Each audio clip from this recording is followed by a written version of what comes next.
Hello, Footy Tippers. Russell Barwick alongside Marc Dragicevic having a look at AFL Round 5 thanks to Centrebet.com where you get the best odds on the AFL. Essendon take on Collingwood at the G.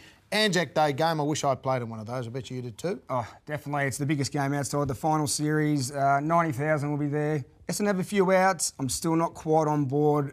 Collingwood, I just think, has the overall ability to handle I'm their going outs. against you there. I'm going with the Bombers, even though Fletcher, Hurley and also Ryder are all out. St Kilda and the Swans in New Zealand. Yes. Interesting this. What do you think? I think it's a great idea, especially on Anzac Day. Why not get them involved?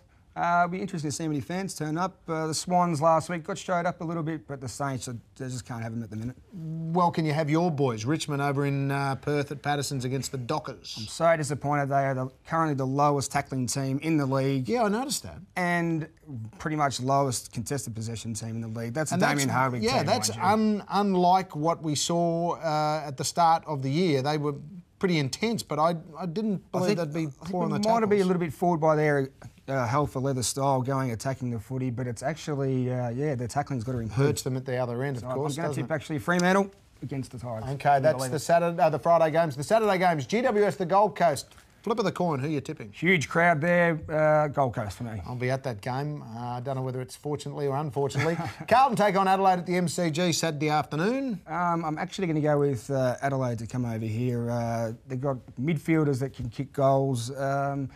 I don't think Carazzo has the power to go at Dangerfield, although I'm a bit worried about that Adelaide's marks inside 50 have really dropped off without Tippett. Okay, Geelong will beat the Bulldogs, of course. Port Adelaide West Coast at Amy Park. Who would have thought after 4 rounds, Port will be leading the marks inside 50, second in contested possessions. Exactly. Loving this Ken Hinkley side. A line in the sand game for West Coast, though. They're actually going to go over there and beat Port. Okay, Brisbane will beat Melbourne at the Gabba. Hawthorn should be too strong for North Melbourne, you agree? I definitely do agree with that. Okay, let's take a look at Dragger's tips for the weekend. And as you heard, he likes Collingwood and Sydney to kick off the Anzac Day weekend with big wins. Fremantle over the Tigers, then the Gold Coast, Adelaide, Geelong, West Coast, Brisbane wrapping it up with Hawthorn to beat North at the MCG. Don't forget to get on to the website centrebet.com for all the best odds at AFL Round 5.